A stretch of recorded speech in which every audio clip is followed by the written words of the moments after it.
உலகிலே வாழுகின்ற மக்கள் பலவிதமான கருத்துக்களை உடையவர்கள். ஒருவர் கருத்துடன் மற்றவர் கருத்து ஒத்துப்போவதே இல்லை. ஒருவருக்கு இனிப்பிலே விருப்பு, ஒருவருக்கோ இலக்கியத்தில் விருப்பு. ஒருவர் இசையை விரும்புகிறார், ஒருவர் ஆடலை, ஒருவர் பாடலை, ஒருவர் விளையாட்டை விரும்புகின்றனர். ஒருவருக்கு ஆன்மீகத்தில் ஈடுபாடு, ஒருவர் ராமாயணத்திலே காதல் கொள்வார், ஒருவர் இன்ப இலக்கியங்களிலே போகம் கொள்வார்.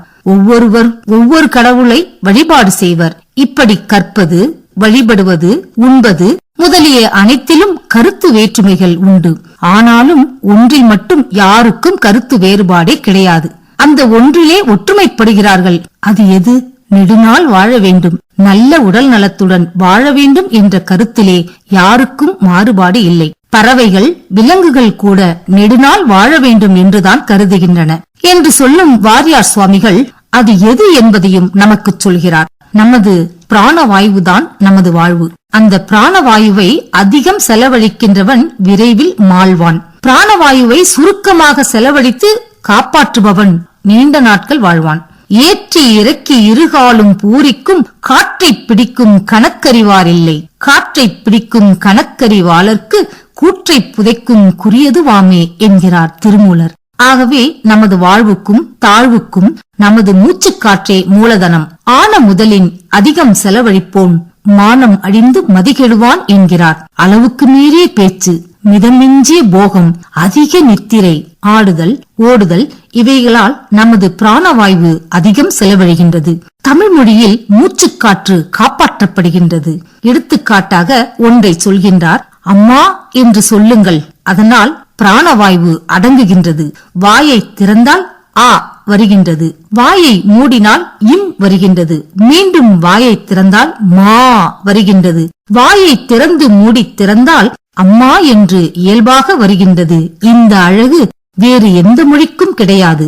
மதர் என்று சொல்லும் போது பிராணவாயு அதிகம் போகின்றது, கவனியுங்கள் என்கின்றார் வாரியார்.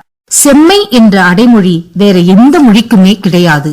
ராமர் அம்மா அம்மா என்று இனிமையாக அழைப்பாராம். என் மகன் கானகம் போவதனால் இனி அம்மா என்று உவந்து அழைக்கும் இன்சொல் கேட்கும் பெருவாய்ப்பு இல்லையே என்று ஏங்கி தசரத மன்னன் மாண்டான் என்கிறார் குலசேகர ஆழ்வார். அம்மா என்று உகந்தழைக்கும் ஆர்வச் சொல் கேளாதே என்று தொடர்கின்றது அந்த பாடல்.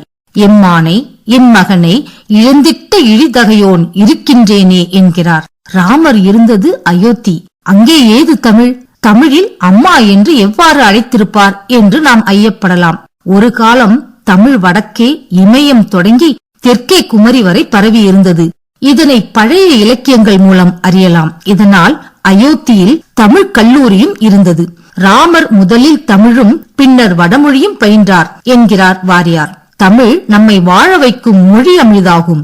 தமிழை உயர்தனி செம்மொழி என்பார் அறிஞர். தமிழ் உயர்ந்த மொழி, செம்மையான மொழி. தமிழுக்கு இனிமை என்னும் பொருளும் உண்டு. தம்மிடத்திலே இழை உடையது தமிழ்.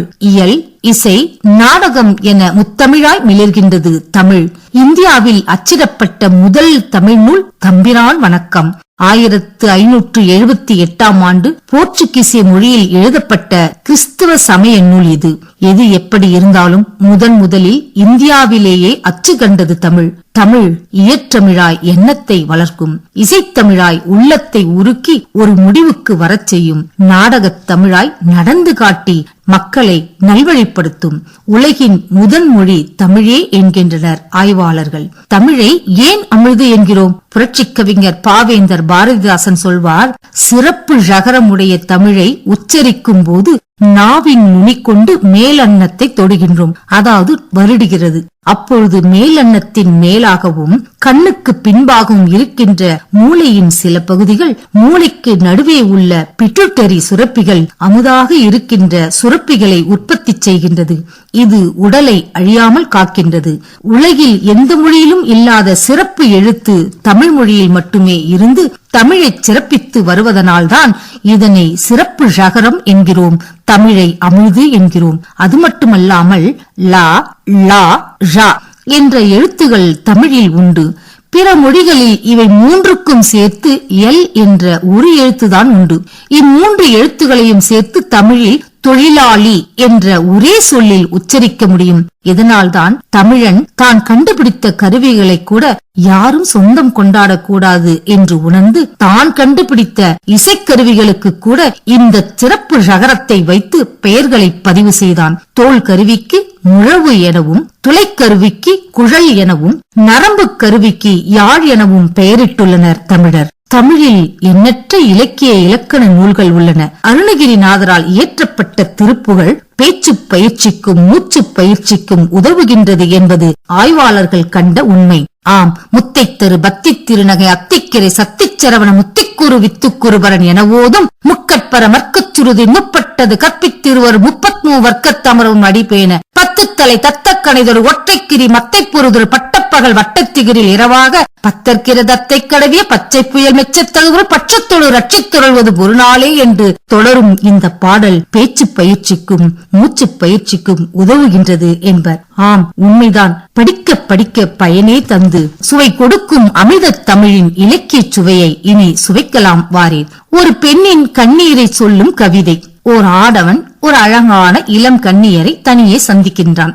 அவளுடைய அழகை பலவாறு புகழ்ந்துவிட்டு அவளோடு சல்லாபிக்கின்றான்.